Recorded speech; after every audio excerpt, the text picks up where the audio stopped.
Guys बिल्कुल सही video पे क्लिक करा हुआ है आज आपने। अगर आपको सीखना है कि एपीआई क्या होता है और एपीआई का यूज़ कैसे करते हैं। आपने बहुत लोगों से सुना होगा कि एपीआई एपीआई, लेकिन एपीआई है क्या? आज हम इस वीडियो में क्लियर कर लेंगे कि एपीआई क्या है।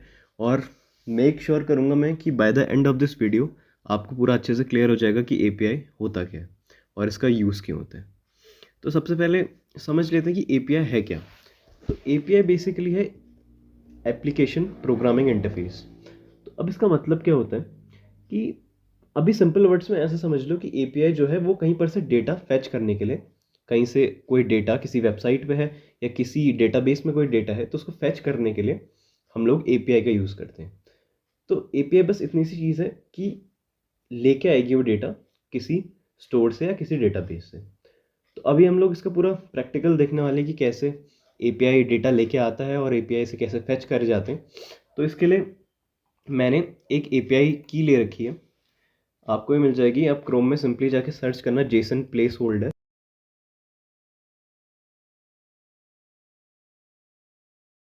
फिलहाल मैं यही चीज़ आपको रिएक्ट में समझाने वाला हूँ, क्योंकि रिएक्ट में इजी होता है। रिएक्ट में इजी क्यों होता है? क्योंकि हम लोग को यहाँ पे सारी चीज़ें HTML CSS वगैरह अपनी एक ही इधर पे हम यूज़ कर सकते हैं। तो इसीलिए हम लोग रिएक्ट का यूज़ करेंगे।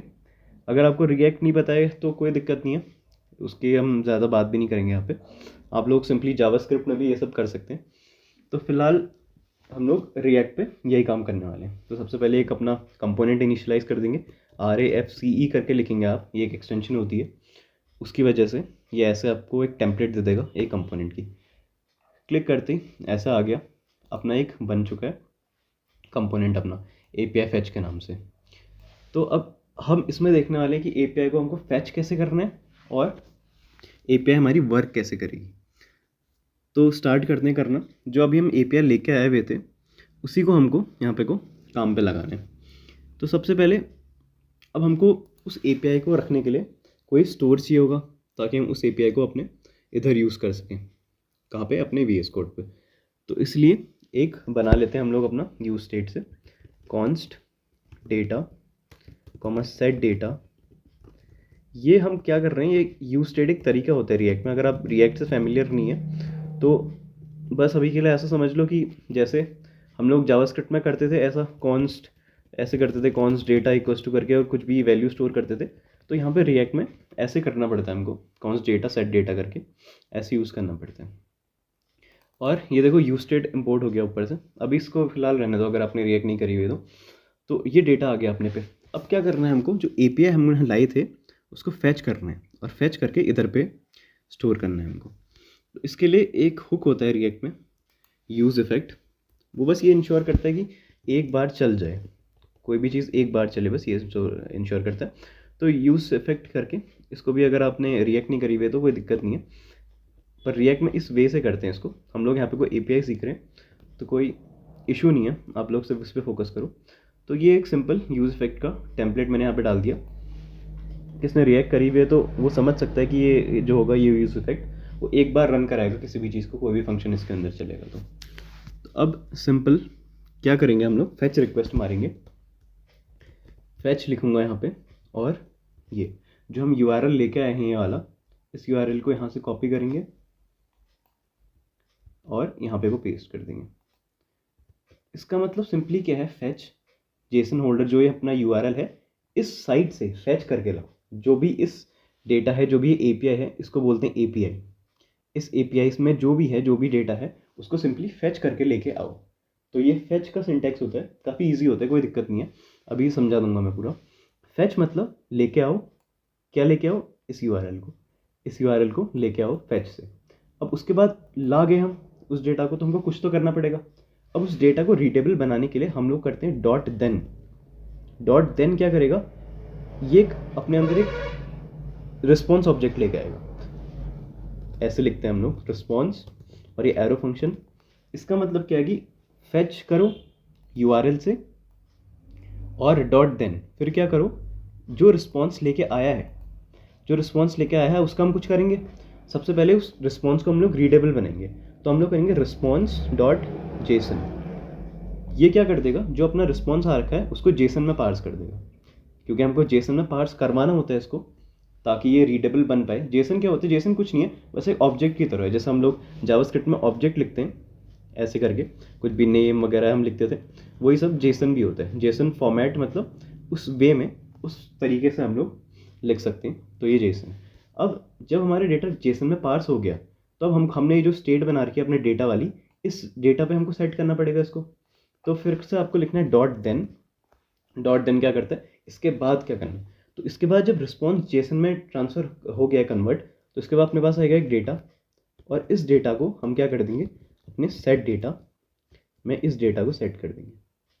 सिंपल, वही क्या हो गया, सेट डेटा, और इसमें इस डेटा को सेट कर देंगे जो अभी अभी आ रखा है। तो अब अपने पास क्या हो गया, इस डेटा में जो हमने कॉन्स्ट यूज स्टेट बनाया था, इस डेटा में अपने पास वो एपीआई है। आप चाहें तो कंसोल लॉग करके दे सकते हैं, आपको यही चीज़ दिखेगी यहाँ पे को, ये जो पूरी एपीआई है हमारी, यही चीज़ यहाँ पे को दिखेगी जब आप डेटा को कंसोल लॉग करेंगे। तो अब क्या करना है हमको, इस डेटा को हम लेके तो आ गए, लेकिन हमको शो करना है यहाँ पे को, तो इसी डेटा को हम लोग अपने यूआई पे शो करेंगे। यूआई पे मतलब साइट पे शो करेंगे। तो अब देखना कैसे करते हैं इस चीज़ को। तो फिलहाल हमने ये इंश्योर कर लिया कि हम फैच करके ये डेटा ला गए और हमने इसमें इसको स्टोर कर लिया। तो अब रिटर्न के अंदर यहाँ पे को, रिएक्ट में क्या होता है, जैसे आप लोग HTML लिखते हैं हम लोग जावास्क्रिप्ट वगैरह में, तो रिएक्ट में एक ही पेज में यहाँ पे जावास्क्रिप्ट भी लिख सकते हैं, और ये रिटर्न के अंदर हम लोग JSX लिख सकते हैं। बेसिकली HTML और जावास्क्रिप्ट का मिक्सचर इसके अंदर लिख सकते हैं। फिलहाल अगर आपको रिएक्ट नहीं आती तो आप इग्नोर कर सकते हैं इस चीज़ को, आप जावास्क्रिप्ट में करो सेम चीज़। तो अब हम आपको करेंगे, सबसे पहले एक बना लेते हैं अपना डिव यार क्यों नहीं आ रहा सजेशन, हाँ डिव बना लेंगे। इसको दे देंगे क्लास नेम। यहाँ रिएक्ट में क्लास नेम होता है जैसे जावास्क्रिप्ट में क्लास होता है। रिएक्ट आप लोग ने करी होगी तो आपको पता होगा। तो अभी मैं आपको इसको ग्रिड बना लेते हैं ताकि हम लोग अच्छे से देख पाएँ एपीआई को अपने। ग्रिड कॉल्स 5 दे देता हूँ इसको। ग्रिड कॉल्स 5 ये क्लासेस होती हैं टेलविंड की। मैंने टेलविंड इसमें कॉन्फ़िगर कर रखी है, तो मैं टेलविंड यूज़ कर पा रहा हूँ इसमें। बाकी आप लोग अगर CSS यूज़ करना था CSS यूज़ कर लो। टेलविंड का अलग से कोर्स चाहिए तो वो भी आ जाएगा। फिलहाल आप CSS में कर लो, मैं टेलविंड में कर लेता हूँ। गैप दे देता हूँ 4। ये सिंपल कुछ नहीं, मैं कार्ड्स में इसको डिस्प्ले कराने वाला हूँ सारे एपीआई को, ताकि हम अच्छे से देख पाएँ कि अपना जो एपीआई है वो कैसे डेटा लेके आता है। यहाँ पे को अब मैं मैप करने वाला हूँ। अब देखो यहाँ पे को जावास्क्रिप्ट भी यूज़ कर सकते हैं हम इसके अंदर, JSX के अंदर, ये खासियत है। तो डेटा करूँगा, data dot map. I hope आपको मैप पता हो अच्छे से, मैप क्या होता है। मैप मतलब हर उसके लिए कोई जो हमने यहाँ पे को स्टोर कर रखा है, इस डेटा पे हम स्टोर कर रखा था हमने, जो हम अपना रिस्पॉन्स ऑब्जेक्ट है, इस डेटा को हम इसको एरे भी बना देते हैं। ये टाइपस्क्रिप्ट के जेनरिक्स होते हैं। ये टाइप दे रहा हूँ बस यूज स्टेट को कि इसका, मैं फ़िलहाल के लिए इसमें इसको एनी का एरे बना लेता हूँ, और एक एम्प्टी एरे हो गया। तो ये जो डेटा है इसका मतलब क्या है कि डेटा एक एरे होने वाला है। ये टाइपस्क्रिप्ट को टाइप बताना पड़ता है। टाइपस्क्रिप्ट भी आपने नहीं करी, कोई दिक्कत नहीं है, बस ऐसे ही आप लोग जावास्क्रिप्ट में कोई एरर नहीं आएगा आपको, बस ये है। तो एम्प्टी डिपेंडेंस जो एम्प्टी एरे है वो है एक अभी डेटा अपना। तो डेटा पे मैंने इसको डाल दिया जो अपने हम फेच करके लेके आए थे रिस्पॉन्स को। अब कुछ नहीं, इस पर मैं लूप लगा दूंगा और इसको शो कर देंगे हम कहाँ पे को, वेबसाइट पे। तो डेटा डॉट मैप कर लिया है। अब इसके अंदर ये एक फंक्शन लेता है मैप, और 2 चीज़ें रिटर्न करता है अपने को, एक करता है वैल्यू और एक करता है इंडेक्स। वैल्यू और इंडेक्स, वैल्यू क्या होती है, जो अपनी एरे है, जैसे अपनी एरे होती है कॉन्स्ट, एक एरे हो गया इज इक्वल्स टू इस टाइप से ARR कर सकता हूँ, एरे या कोई भी नाम दे दो। तो 1 2 3 4 ऐसे करके ये एक एरे है। ये आपको पता होगा एरे क्या होती है जावास्क्रिप्ट में। तो यही एरे अपनी ये है, जो डेटा है वो एक एरे है, और इसमें सेव हो रही है सारी अपनी जेसन ऑब्जेक्ट। अब जो वैल्यू है, इसको ये एरर दे रहा है क्योंकि मैंने टाइपस्क्रिप्ट यूज़ कर रहा हूँ, तो इसको मैं एनी दे दूंगा फिलहाल के लिए टाइप। और इंडेक्स जो कि है वो एक नंबर होता है। इंडेक्स मतलब क्या, इंडेक्स चल रही है अभी एरे की। तो ये 2 चीज़ें होने के बाद अब कुछ नहीं, अब ये एक फंक्शन लेता है क्योंकि मैप, तो हम ऐसे कर देंगे। और इधर अपने को रिएक्ट में पैरेंथेसिस का यूज़ करना पड़ता है, हम लोग कर्ली ब्रेसेस का यूज़ नहीं कर सकते क्योंकि बहुत सारे कर्ली ब्रेसेस हो जाते हैं यहाँ पे को। तो इतना करने के बाद अब क्या करूँगा, मैं क्या कह रहा हूँ कि डेटा जो है उसमें मैप कर दो, यानी कि उसके सारे ऑब्जेक्ट के लिए एक वैल्यू और इंडेक्स रिटर्न होगी। तो उस वैल्यू को मैं यहाँ पे दिखाना चाहता हूँ। जो API से मैंने फैच करके वैल्यू लाया वो मैंने किस में स्टोर करी, डेटा पे। अब डेटा पे स्टोर करी वैल्यू को उसके सबके लिए मैप करके मैं इस वैल्यू को डिस्प्ले करना चाहता हूँ अपने UI पे। तो इसके लिए क्या करूँगा, डिव दे दूंगा एक, और जो जो मैं चाहता हूँ वो मैं स्टोर कर सकता हूँ। अब हम देख लेते हैं API में क्या क्या था हमारे। तो ये देखो यहाँ पे को यूज़र ID है, एक ID है, टाइटल है, बॉडी है। तो ये सब मैं सारी चीज़ें यहाँ पे को डिस्प्ले करा सकता हूँ। तो फिलहाल मैं चाहता हूँ मैं सब डिस्प्ले कराऊँ, तो बस ऐसे कर दूंगा, काली ब्रेसेस दूंगा ताकि, क्योंकि मैं जावास्क्रिप्ट लिख रहा हूँ, और data dot user ID, data dot user ID यहाँ पे को शो कर सकता हूँ।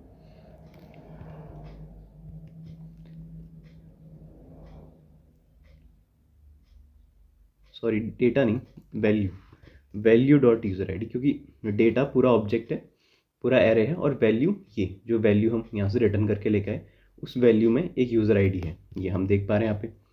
इस API में ये एक एरे है, ये एरे है 100 आइटम्स का। अब इसमें हम जैसे ही क्लिक करते हैं तो इसमें एक ऑब्जेक्ट आ जाता है अपने पास, ये सारे ऑब्जेक्ट आ रहे हैं अपने पास 1 2 3 4 करके। तो इन ऑब्जेक्ट के अंदर यूज़र ID है, टाइटल है, बॉडी है, ID है, तो इन सबको हम लोग डिस्प्ले कराना चाहते हैं इधर पे। तो मैप कर दिया हमने, तो सारे 100 आइटम्स यहाँ पे को डिस्प्ले हो जाएंगे। अब यूज़र ID कर दिया हमने, उसके बाद क्या, डिव, इसके अंदर लिख देंगे वैल्यू डॉट ID।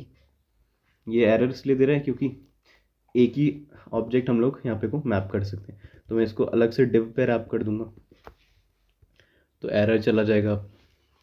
अब कुछ नहीं, यूज़र ID कर दिया, तो डिव, और क्या था अपने पास, टाइटल है, ये देखो टाइटल।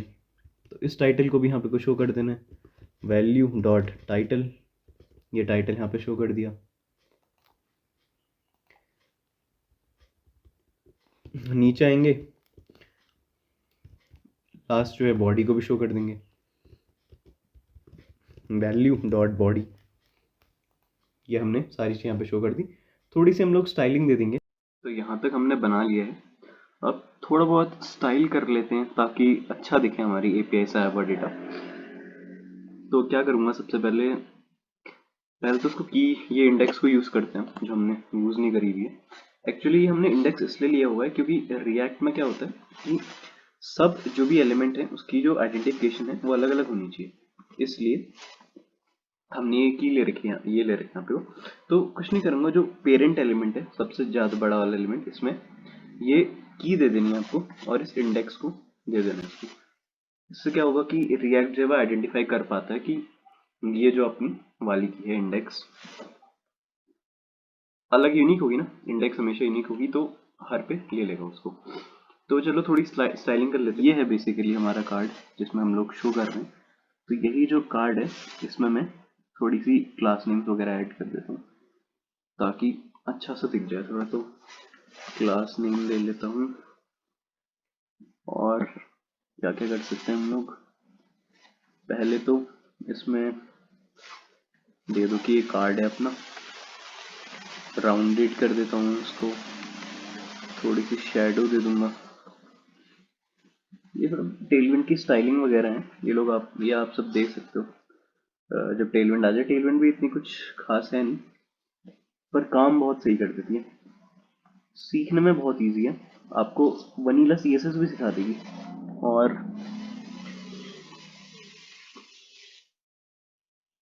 बॉर्डर दे देता हूँ, बॉर्डर ब्लैक, ऐसे करके आप लोग दे सकते हो। और टेक्स्ट कर दूंगा सेंटर इसका पूरे का, ताकि बीच में दिख जाए। और कुछ फ्लो हो रहा होगा तो उसके लिए करूँगा ओवरफ्लो ऑटो। ओवरफ्लो ऑटो से क्या होता है, स्क्रॉल बार आ जाता है, थोड़ा सा मार्जिन टॉप दे देंगे ताकि गैप रहे हल्का सा। और क्योंकि कार्ड बना रहा हूँ तो हल्का सा क्या करूँगा, हाइट वगैरह दे दूंगा 35 इंच की, और थोड़ी सी विड्थ अपनी कितना कर दूँ, 30 कर देता हूँ, 30 VW विड्थ कर दी, बस काफ़ी हद तक ठीक हो जाएगा। अभी लेट्स सी कैसा दिख रहा है, एक बार देख लेते हैं। हाँ, थोड़ा बहुत कार्ड वाली फील आ गई, लेकिन विड्थ मैंने थोड़ी ज़्यादा रख दी, विड्थ मैं कम कर लेता हूँ, विड्थ 20 करता हूँ, लेट्स सी। हाँ, may be 15 will be fine. Let's do 15 या 15 में कुछ कार्ड जैसे लग रहे हैं। अब थोड़ा सा मैं क्या करता हूँ, जो टाइटल है टाइटल को थोड़ा सा फॉन्ट बोल्ड दे दूंगा। अपना जो टाइटल वाला मैंने यहाँ से लेके आ रखा था एपीआई से, ये जो वैल्यू के टाइटल है इसको थोड़ा सा फॉन्ट बोल्ड कर देता हूँ ताकि ये थोड़ा अलग लगे, टाइटल जैसा लगे। तो वो क्या करूँगा, मैं टेक्स्ट इसका कर दूंगा लार्ज और फॉन्ट कर दूंगा बोल्ड। इससे क्या होगा कि ये थोड़ा डार्कर हो जाएगा। हेडिंग दे दूंगा मैं 5 की, थोड़ा स्पेस आ जाएगी। तो यहाँ पे अपने लोकल होस्ट 5173 पे इतना सब कुछ काम। स्टाइलिंग तो होती रहेगी यार, स्टाइलिंग तो तुम भी कर लेना, वनीला में कर लेना, टेलविंड में कर लेना, ईजी होता है। पर जो हमारा मेन काम था कि कैसे एपीआई से डेटा लेके आए और कैसे हम उसे अपनी यूआई पे शो कर सकते हैं, वो हमने देखा इसमें। कैसे हम लेके आए फेच से और कैसे हमने यहाँ पे कुछ शो करा। ये देखो टाइटल यहाँ पे शो हो रहा है और बाकी चीज़ें।